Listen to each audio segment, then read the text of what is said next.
60களில் பிறந்த என் போன்றவர்களுக்கு 70கள் டீனேஜ் பருவமாகும். அந்த டீனேஜ் பருவங்களில் எல்லோருக்கும் வரக்கூடிய அந்த காதல் பருவங்களில் காதல் பாடல்களை கேட்டு மகிழ்வதற்கு எங்களுக்கு இருந்த ஒரே ஒரு வழி இலங்கை வானொலி நிலையம் என்று சொல்லலாம்.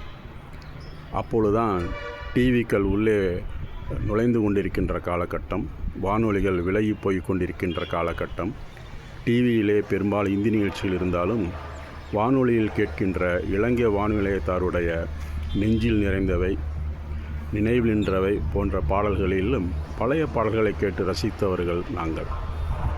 அன்றைய காலகட்ட புதிய பாடல்களை கேட்டாலும் கூட அதற்கு முன்புள்ள பழைய பாடல்களை கேட்டு ரசித்தவர்கள் நாங்கள். அந்த வகையிலே வல்லவனுக்கு வல்லவன் என்ற ஒரு படம் 1965 வெளிவந்தது. கவிஞர் கண்ணதாசனுடைய இந்த காதல் காவிய பாடலுக்கு வேதா அவர்கள் இசையமைத்து டிஎம்எஸ் அவர்கள் குரல் கொடுத்திருப்பார்கள். தொகையராகவே மிக அற்புதமான ஒரு ஆரம்பமாக இருக்கும். 100 முறை பிறந்தாலும் 100 முறை இறந்தாலும் ஒரு நாளும் உன்னை விட்டு வெகு தூரம் நான் போவதில்லை.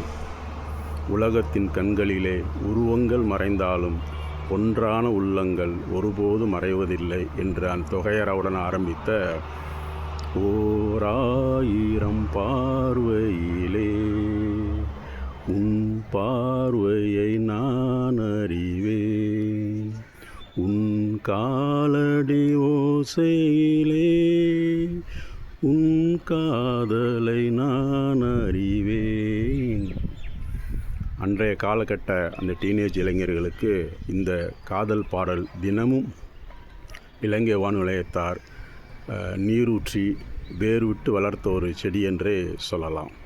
அதில் இடையிலே ஒரு சரணத்திலே இந்த காற்றினில் நான் கலந்தேன், உன் கண்களை தழுவுகின்றேன், இந்த ஆற்றினில் ஓடுகின்றேன், உன் ஆடையில் ஆடுகின்றேன், நான் போகின்ற பாதையெல்லாம் உன் பூமுகம் காணுகின்றேன்